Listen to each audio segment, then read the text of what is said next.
Hello बच्चों, मैं doctor Shashi Singh आज आप लोगों के लिए ऑनलाइन क्लास में लेकर के उपस्थित हुई हूँ संधि प्रकरण।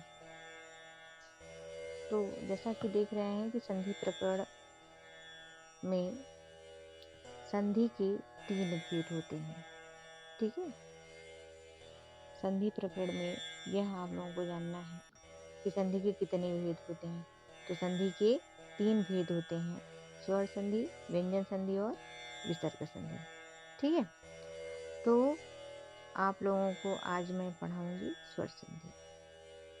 स्वर संधि के देखिए, स्वर संधि के कितने प्रकार होते हैं। तो स्वर संधि के 5 भेद होते हैं, 5 प्रकार होते हैं। पहला यड़ संधि, दूसरा अयादि संधि, तीसरा गुण संधि, चौथा वृद्धि संधि और पांचवा दीर्घ संधि। ठीक है, अब आप लोगों को पढ़ना है यड़ संधि। स्वर संधि में जो पहला है यड़ संधि, वही आप लोगों को पढ़ना है आज।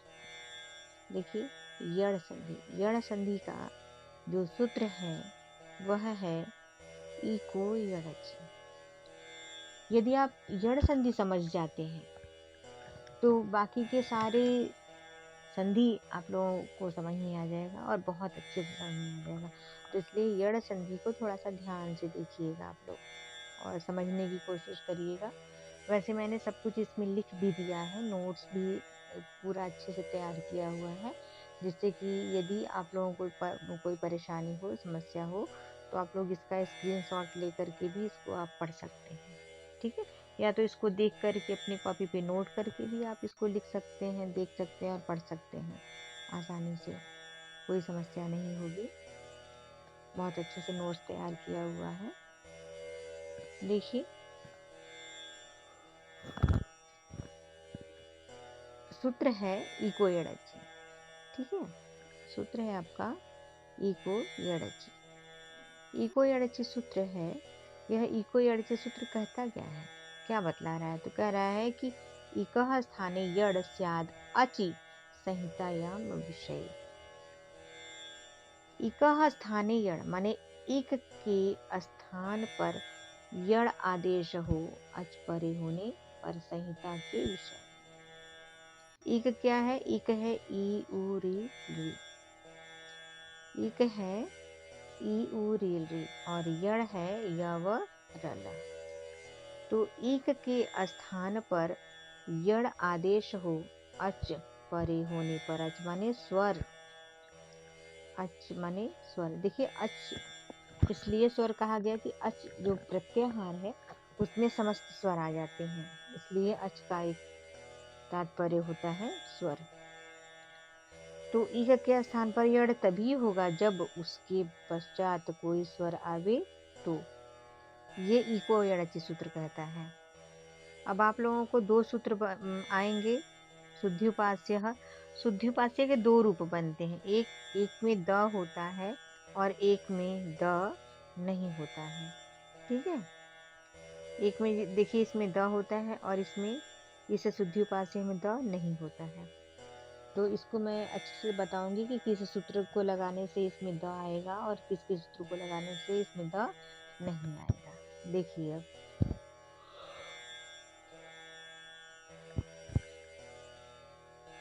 इसको हम विच्छेद करेंगे तो सुधि प्लस उपास्य होगा। ठीक है, सुधि प्लस उपास्य।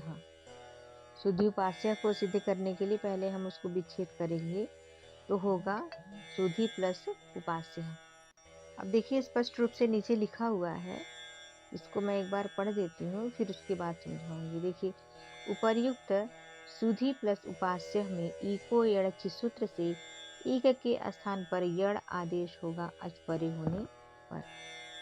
जैसा सूत्र कहता है कि इक के स्थान पर यड़ होगा, कोई विषम स्वर बाद में होने पर। ठीक है, परे होने पर, बाद में होने पर। अब प्रश्न यह उठता है कि किस इक के स्थान पर यड़ होगा, किस इक के स्थान पर यड़ होगा, क्योंकि सुधि उपास्य में 3 इक हैं और तीनों से परे अच भी हैं। फिर किसको यड़ आदेश किया जाए? पहला इक है सू का ऊ। ठीक है, जो सु में देखिए यहाँ पर उ है, वह पहला इक है, ठीक है। तो पहला इक है सु का उ, दूसरा इक है धी का ई, और तीसरा इक है उपास्य का उ। ये जो उपास्य है उसका उ जो है वो तीसरा इक है। तो प्रथम, द्वितीय और तृतीय इक के पश्चात क्रमशः ई, उ और आ स्वर हैं।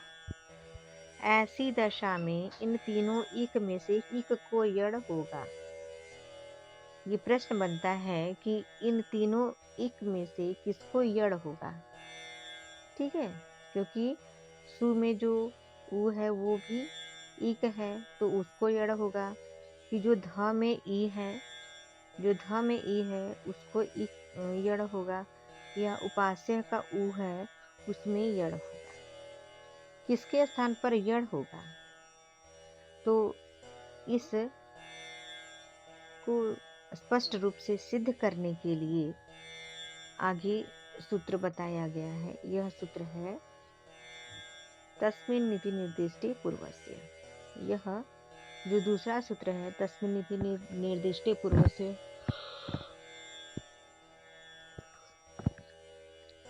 यह सूत्र आया है। अब यह सूत्र कह रहा है सप्तमी निर्देशेन, यह सूत्र कह रहा है कि सप्तमी निर्देशेन विधीयमानं कार्यं वर्णान्तरेण व्यवहितस्य पूर्वस्य बोध्यम्। सप्तमी निर्देशेन विधीयमानं कार्यं वर्णान्तरेण व्यवहितस्य पूर्वस्य बोध्यम्, अर्थात सप्तम्यंत पद का उच्चारण कर जिस कार्य का विधान किया जाता है वह कार्य वर्णांतर से व्यवधान रहित पूर्व वर्ण के स्थान पर होता है। अब देखिए स्पष्टीकरण में, यहाँ ये भी देख लीजिएगा एक बार स्पष्टीकरण का। स्पष्टीकरण में यहाँ स्पष्ट रूप से स्पष्ट किया गया है कि जिस वर्ण के परे रहते जिस वर्ण का विधान किया जाता है उन दोनों वर्णों के बीच में अन्य वर्ण नहीं आना चाहिए। जैसे इको यड़ची, इस सूत्र से अच परे रहते इक को यड़ का विधान किया गया है। अच परे रहते इक को यड़ का विधान किया गया है, इसलिए इक के स्थान पर यड़ तभी होगा जब इक के पश्चात कोई स्वर आए, व्यंजन नहीं आए, बल्कि क्या है, इक के तुरंत पश्चात कोई स्वर आए तभी इक के स्थान पर यड़ आदेश होगा। अगर बीच में व्यंजन का व्यवधान होता है, ठीक है, व्यंजन नहीं, अर्थात बीच में यदि व्यंजन का व्यवधान होता है तो वहां उस इक के स्थान पर यड़ नहीं होगा, ठीक है।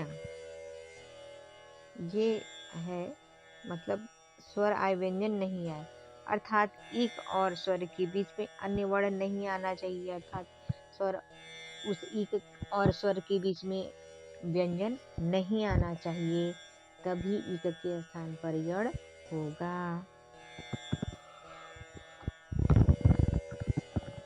ऐसा सूत्र कह रहा है।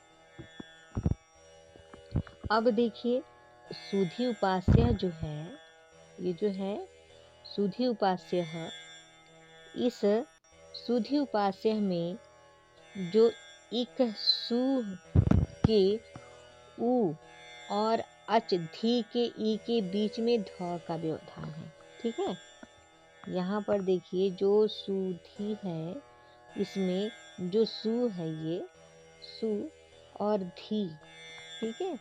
जो धी अब अगर हम इसको विच्छेद करते हैं अलग अलग, तो सु ध और ई ऐसे करेंगे तो इसमें इस सु के और इस ई, तो ये दोनों इक हैं, इस सु का जो उकार है इक है, उस इक के और इस स्वर के बीच में ध का क्या है, व्यवधान है, इसलिए इस सु के इक को यड़ आदेश नहीं होगा, ठीक है। अब अगला है उपास्य। उपास्य में जो उ है यह भी क्या है, इक है, और ये प में जो आ है ये क्या है, स्वर है, लेकिन बीच में प का व्यवधान है क्योंकि ये व्यंजन है, इसलिए ये जो उपास्य का ऊ है ये इक है, इस इक के स्थान पर भी क्या होगा, यड़ आदेश नहीं होगा। ठीक है। अब देखिए आगे जो धी है, जो सु में जो ध में जो ई है, देखिए अलग अलग हम लिख दे रहे हैं, ये ई है, उसके तुरंत बाद उपास्य का क्या है, उपास्य का ये ऊ स्वर है, इसलिए जो ये ई इक है, इसी इक के स्थान पर यड़ आदेश होगा, क्योंकि इसके तुरंत पश्चात इस उकार नामक ये स्वर है। ठीक है। तो सूत्र कह रहा है कि इक के स्थान पर यड़ तभी होगा जब उसके तुरंत बाद कोई स्वर आए, और बीच में यदि व्यंजन का व्यवधान होगा तो यड़ नहीं होगा इक के स्थान पर, इसलिए सु के ऊ का जो इक है इसके स्थान पर हुआ। ठीक है। यहाँ पर देखिए लिखा भी हुआ है, स्पष्ट रूप से मैंने लिख दिया है कि यदि आप लोगों को समझ में ना आए तो आप लोग इसको स्पष्ट रूप से पूरा लिख दिया है कि पढ़ करके भी आप लोग समझ सकते हैं। जैसे देखिए सुधी उपास्य में इक सु के ऊ और अच धी के ई के बीच में धा का व्यवधान है। उसी प्रकार उपास्य के इक ऊ और पा के अच आ के बीच प का व्यवधान है, इसलिए इन दोनों के स्थान पर यड़ आदेश नहीं होगा। फिर उसके बाद धी के ई से पर उपास्य का ऊ अच है और इन दोनों के मध्य किसी अन्य वर्ण अर्थात व्यंजन का व्यवधान भी नहीं है, इसलिए धी के ई को ही क्या होगा, यड़ आदेश होगा। ठीक है। अब यड़ तो हो गया, अब एक संदेह बना हुआ है। क्या बना हुआ है कि इक के स्थान पर यड़ तो होगा, किंतु यड़ क्या है, य व र ल ये चार हैं, इन चारों यड़ में से किस यड़ को वहां पर किया जाए, उस इक के स्थान पर जो इक ई है उसके स्थान पर किसको रखा जाए, किस यड़ को रखा जाए। ठीक है। इस संदेह को दूर करने के लिए जो है अगला सूत्र है कौन सा, स्थाने अंतरतमः। इस जो संदेह है उस संदेह को दूर करने के लिए ये स्थाने अंतरतमः सूत्र आगे देखिए। आगे सूत्र को प्रसंगे सति सदृशतम आदेशः स्यात्। प्रसंगे सति सदृशतम आदेशः स्यात् अर्थात एक स्थानीय के स्थान पर कई आदेशों की उपस्थिति होने पर उनमें जो स्थानीय के सबसे अधिक सदृश हो वह आदेश हो। कहने का तात्पर्य यह है कि यदि एक स्थानीय के स्थान पर कई आदेश होते हैं तो जो उसके सबसे निकट होता है, जो उसके सबसे समान होता है, वही उसके स्थान पर आदेश होगा। देखिए आदेश को शत्रुवद कहा गया है, शत्रु के समान कहा गया है। जैसे पहले राजा महाराजा युद्ध करते थे तो युद्ध में जो राजा पराजित होता था उसके स्थान पर जो विजयी होता था राजा, उसके स्थान पर उसके सिंहासन पर बैठता था। उसी प्रकार यह आदेश भी होता है सूत्रों में कि जो आदेश होता है जिसके स्थान पर वह उसको हटा करके उसकी जगह पर बैठता है। तो जब ई के स्थान पर यड़ आदेश है, यड़ आएगा तो ई को हटा करके य हो जाएगा। ठीक है। तो यहाँ पर एक संशय जो बना हुआ था कि उस इक के स्थान पे कौन सा यड़ होगा, तो यहाँ पर य व र ल इन चारों जो यड़ हैं, इन चारों में से जो है य ही ई के अधिक सदृश है, क्योंकि ई का उच्चारण स्थान तालु है और य का भी उच्चारण स्थान तालु, इसलिए ई के स्थान में यड़ य ही आदेश होगा। ठीक है। जो इक ई है उसके स्थान पर यड़ य आदेश होगा। उसका एक सूत्र है ईचु यशानाम तालु। ठीक है। देखिए मैं लिख भी दे रही हूँ, ईचु यशानाम तालु। अर्थात ई चू माने च वर्ग, य और श का उच्चारण स्थान क्या है? तालु है। तो ई और य का चूंकि उच्चारण स्थान एक ही है, तालु है, इसलिए ई के स्थान पर यड़ य आदेश होगा। तब रूप बन जाएगा सु ध य प्लस उपास्य। देखिए जो ध में ई था उसको हटा करके जो है क्या हो गया है, उसके स्थान पर य हो गया है। ठीक है, उसके स्थान पर क्या हो गया है? य हो गया है। तब सु ध य प्लस उपास्य रूप बन गया है। अब आगे देखिए, अब आगे एक सूत्र आता है अनचिच। अनचिच द्वित्व करने वाला सूत्र है, माने एक वर्ण को दो बना देता है। कैसे दो बनाता है? देखिए इसका सूत्र है अचः परस्य यरो द्वे वास्तु न त्वचि इति धकारस्य द्वित्वम्। कह रहा सूत्र की अच से परे यर को विकल्प से द्वित्व होता है, किंतु यर के आगे अच हो तो द्वित्व नहीं होता है। देखिए विकल्प का तात्पर्य है कि वह कार्य कर भी सकते हैं और नहीं भी कर सकते हैं। ठीक है, तो द्वित्व किसको करेगा? अच से परे अगर यर होगा तो उसको द्वित्व कर देगा, और यर के बाद यदि कोई स्वर आता है तो उस यर को द्वित्व नहीं होगा। देखिए यर क्या है? यर है यर प्रत्याहार। यर क्या है? यर प्रत्याहार है। इसमें कौन कौन से व्यंजन आते हैं? ह को छोड़ करके, ठीक है, ह को छोड़ करके समस्त व्यंजन, छोड़कर समस्त व्यंजन, ठीक है, समस्त व्यंजन जो है वो किस में आते हैं? यर प्रत्याहार में आते हैं। तो यहाँ पर देख लीजिए कि जो सु ध य है प्लस उपास्य है, इसमें जो ध है वह स्वर के पश्चात है। स में जो उ है वो स्वर है, स्वर के पश्चात ध है जो कि यर है, और उसके पश्चात स्वर भी नहीं है, माने उसके पश्चात य व्यंजन है।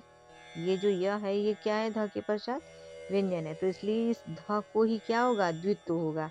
तो दो ध हो जाएगा। द्वित्व का मतलब दो, और यर तो यह भी है लेकिन उसके तुरंत पश्चात ये स्वर है, इसलिए जो है यहाँ पर यर को द्वित्व नहीं होगा।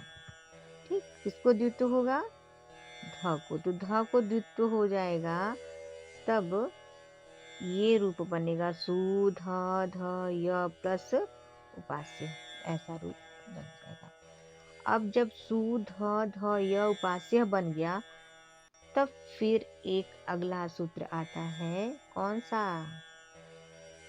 झलाम जश झसी। ये झलाम जश झसी सूत्र आएगा। अब ये झलाम जश झसी सूत्र क्या कहता है कि झल के स्थान पर जश हो जाता है झस परे होने पर। झल के स्थान पर, झल क्या है? देखिए झल है, झल, झल प्रत्याहार है। इसमें कौन कौन से वर्ण आएंगे? प्रत्येक वर्ग का चौथा, तीसरा, दूसरा, पहला और ऊष्म वर्ण आएंगे। ठीक है, ऊष्म वर्ण आएंगे। ये कौन से? झल प्रत्याहार में आएंगे। अब इसके बाद देखिए जश। जश में, जश प्रत्याहार में कौन कौन से वर्ण आएंगे? तो प्रत्येक वर्ग का तृतीय वर्ण, प्रत्येक वर्ग का तृतीय वर्ण क्या है? ये जश प्रत्याहार में आएंगे। अब देखिए झस प्रत्याहार, ठीक है, तो झस प्रत्याहार में कौन कौन से वर्ण आएंगे? झस प्रत्याहार में आएंगे प्रत्येक वर्ग का चतुर्थ वर्ण। झस में कौन कौन से वर्ण आएंगे? तो ये चतुर्थ वर्ण, तृतीय वर्ण, प्रत्येक वर्ग का चतुर्थ वर्ण और तृतीय वर्ण आएंगे झस प्रत्याहार में। ठीक, अब देखिए यहाँ पर झलाम जस झसी सूत्र कहता है कि झल के स्थान पर जश होता है झस परे होने पर। अब जश कहाँ होगा? ये जो सु ध ध य है, इसमें जो सु के बाद ध है, ठीक है, फिर उसके बाद ध है, फिर य है, तो जो य है वो तो झल भी नहीं है, जश भी नहीं है और झस भी नहीं है। लेकिन ये जो दोनों ध है, ये जो दोनों ध है, उसमें पहला धकार झल है और दूसरा धकार झस है, क्योंकि चतुर्थ वर्ण झस में भी आएगा, झल में भी आएगा, तो ये दोनों त वर्ग का चतुर्थ वर्ण है, इसलिए ये पहले धकार को दकार हो जाएगा, पहले धकार के स्थान पर जश हो जाएगा, माने उसी वर्ग का तृतीय वर्ण द हो जाएगा, क्योंकि ये जो दूसरा ध है वो झस प्रत्याहार के अंतर्गत आता है। तो ये इसीलिए जो पहला दकार है, जो पहला ये धकार है, उसके स्थान पे ये दकार हो जाएगा, ठीक है। तो जो पहला ध है उसके स्थान पे ये द होकर के रूप क्या बना? सु द ध य प्लस उपास्य, ऐसा झलाम जस झसी सूत्र लग गया। तो फिर उसके बाद अगला सूत्र है संयोगान्तस्य लोपः। अगला सूत्र क्या है? संयोगान्तस्य लोपः। यह सूत्र क्या कहता है, इसको भी एक बार देख लीजिए। संयोगान्तम यत् पदम तदन्त्यस्य लोपः स्यात्। ये सूत्र कह रहा है कि संयोग जिस पद के अंत में हो उस पद का लोप हो, ठीक है। संयोग जिस पद के अंत में लोप हो। अब देखिए इसमें जो सु द ध य प्लस उपास्य में सु द ध य ये क्या है? संयोगांत पद है, संयोगांत पद है, माने यहाँ जो है ये द ध य का संयोग हो रहा है, ठीक है। अब देखिए संयोगांत पद क्यों है? क्योंकि इसके अंत में द ध य का संयोग है, इसलिए संयोगांत पद सु द ध य का लोप प्राप्त हुआ। सु द ध य जो संयोगांत पद है, इसका संयोगांतस्य लोप सूत्र से लोप प्राप्त हुआ। लेकिन फिर जो है यहाँ पर अगला सूत्र आ जाता है, कौन सा? अलोन्त्यस्य। अलोन्त्यस्य सूत्र कहता है कि षष्ठी निर्दिष्टो अन्त्यस्य अस्यन्त्यस्य अल आदेशः स्यात् इति यलोपे प्राप्ते। ये सूत्र कहता है कि षष्ठी निर्दिष्टो अस्यन्तस्याल आदेशः स्यात् इति यलोपे प्राप्ते, माने षष्ठी द्वारा निर्देश किए गए अंतिम वर्ण माने अल के स्थान में आदेश हो। आदेश कहाँ हो? अंतिम अल का।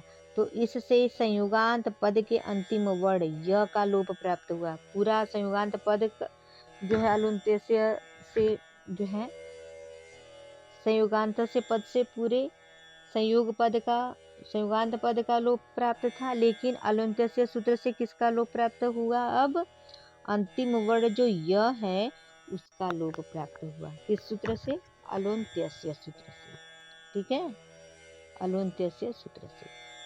फिर इसका एक वार्तिक सूत्र आ गया, यड़ः प्रतिषेधो वाच्यः।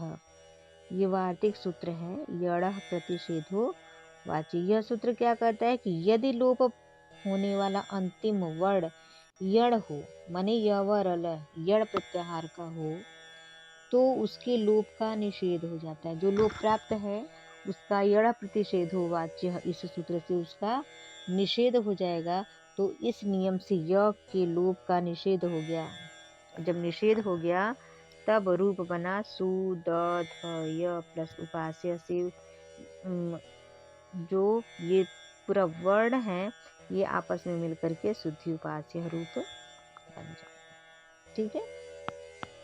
ध जो ये द है ये ध में मिल जाएगा और ये आगे अपने स्वर से यू से मिलकर के उपास्य बन जाएगा, शुद्धि उपास्य रूप सिद्ध हो जाएगा, ठीक है। अब यहाँ पर देखिए एक सूत्र ये भी बनता है शुद्धि उपास्य। ये सूत्र बनाने के लिए जो है अनच च और झलाम जज झसी, इस सूत्र को नहीं लगाते, सूत्र को हटा देते हैं। यदि ये अनच च और झलाम जज झसी ये सूत्र हटा देंगे, तब सूत्र बनेगा आपका, जो रूप बनेगा वह बनेगा शुद्ध्युपास्य। और ये जो शुद्ध्युपास्य है, इसको सिद्ध करने के लिए अनच च और झलाम जस झसी ये दोनों सूत्र लगाने पड़ेंगे आपको। लेकिन यदि ये सूत्र सिद्ध कर रहे हैं, ये शुद्ध्युपास्य सिद्ध कर रहे हैं, तो इस सूत्र को सिद्ध करने के लिए अनच च और झलाम जस झसी ये सूत्र नहीं लगाने पड़ेंगे। ठीक है, ये दोनों सूत्र आपको इस सूत्र को, इस शुद्ध्युपास्य को सिद्ध करने के लिए नहीं लगाने पड़ेंगे। लेकिन यदि ये सूत्र सिद्ध करते हैं तो ये अनच च और झलाम जस झसी सूत्र भी लगाने पड़ेंगे। बस यही है। तो उम्मीद है कि आज का ये वीडियो आप लोगों को समझ में आया होगा। यदि समझ में आता है तो आप कमेंट में लिखिएगा, आगे जो भी पढ़ना चाहते हैं उसके विषय में बताइएगा। और हाँ, ये पूरा विस्तार से लिखा हुआ है इसमें, तो आप इसको स्क्रीनशॉट लेकर के भी पढ़ सकते हैं, या आप इसको अपने कॉपी पे नोट कर लीजिए। इस तरीके से कैसे, कुछ बच्चे एग्ज़ाम देने से पहले बहुत कंफ्यूज होते हैं कि जो सूत्र है उसको कैसे लगाया जाए और उसको लिखा कैसे जाए, सिद्ध कैसे किया जाए। तो लगभग इसी तरीके से सिद्ध किए जाते हैं, जैसे हमने समझाने के लिए इसमें ये देख लीजिएगा, इसमें जो मैंने व्याख्या लिख दिया है, जैसे सारे सूत्र लिखे हैं, तो अगर ये व्याख्या भी मैंने लिख दी है आप लोगों को समझाने के लिए, पढ़ने के लिए। लेकिन ये जो हिंदी में व्याख्या मैंने लिखा है ना यहाँ पर, ये सब, तो क्या करेंगे आप, इस तरीके से आप जो है व्याख्या नहीं लिखेंगे, सिर्फ सूत्रों को लिखेंगे। ठीक है, इन सबको नहीं लिखेंगे, सिर्फ सूत्रों को लिखेंगे। और इस सूत्र से फिर क्या होता है ये सब लिखेंगे आप सारे सूत्रों में। जैसे ऊपर है सिद्ध करने लगेंगे परीक्षा में, तो परीक्षा में सिद्ध करने के दौरान आप जो है इन सूत्रों को लिखेंगे। और इन सूत्रों को लिखने के बाद जो है ये जो व्याख्या जो मैंने लिखा है, परिभाषा इसका हिंदी में, ये तो समझाने के लिए मैंने लिखा है, तो इसको नहीं लिखेंगे, इसको आपको लिखना पड़ेगा। ये सूत्र लिखेंगे, उसके बाद फिर ये लिखेंगे, और इसके बाद ये लिखेंगे कि इससे ये कार्य होता है, तो इसलिए ये कार्य बना, ऐसे हुआ। ठीक है, सूत्र लिखेंगे, लेकिन सूत्रों में ये जो आगे दर्शाया गया है, ये तो बस आप लोगों को पढ़ाने के लिए मैंने लिखा हुआ है कि कौन सा सूत्र है, कौन सा अध्याय, कौन सा पाद है। तो इसका वर्णन आप लोग परीक्षा में नहीं करेंगे।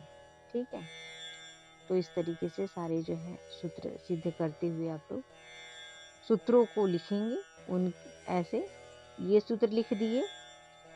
ठीक है, फिर यहाँ पर जो है ये इतना नहीं लिखेंगे, ये सारा सूत्र आप परीक्षा में नहीं लिखेंगे, ये लिखेंगे यहाँ पर।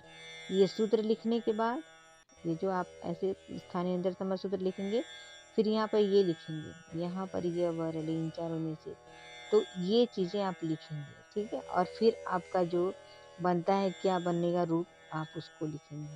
ऐसे लिखते हुए चले जाएंगे, आप लोग आसानी से कर लेंगे। जो कन्फ्यूजन होगा उसको आप कमेंट के जरिए भी आप मुझसे पूछ सकते हैं, उसका मैं निवारण कर दूंगी। परीक्षा में आप लोग कैसे लिखेंगे, कुछ बच्चे होते हैं जो कहते हैं कि मैम परीक्षा में कैसे लिखें इसको, ऐसे तो परिभाषा देना होगा कि नहीं। तो नहीं, परिभाषा नहीं देनी होती, सिर्फ सूत्र लिखेंगे, और सूत्र के आधार पर रूप क्या बनता है, किस तरीके से, वो आप लिखेंगे। परिभाषा तो मैंने दे दी है आप लोगों को समझाने के लिए, जिससे कि आप लोगों को आसानी से सारी चीज़ें समझ में आ जाए। ठीक है, तो उम्मीद है कि आज का वीडियो आप लोगों को पसंद आया होगा। यदि पसंद आए तो कमेंट करिएगा, कमेंट करके बताइएगा कैसा लगा, और आप लोगों को पढ़ना क्या है वो भी बता दीजिएगा। और वीडियो को लाइक करिएगा, अपने दोस्तों में आप इसको शेयर भी कर सकते हैं, जिनको इसकी आवश्यकता होगी वो पढ़ सकते हैं। इसके आपके माध्यम से उनको सहायता मिल जाएगी, मदद मिल जाएगी पढ़ने के लिए। और यदि आप चैनल पे नए हैं तो चैनल को सब्सक्राइब कर लीजिएगा, जिससे कि हमारी आने वाली वीडियो को आप देख सकते हैं। ठीक है। तो बस आज के लिए इतना ही। धन्यवाद।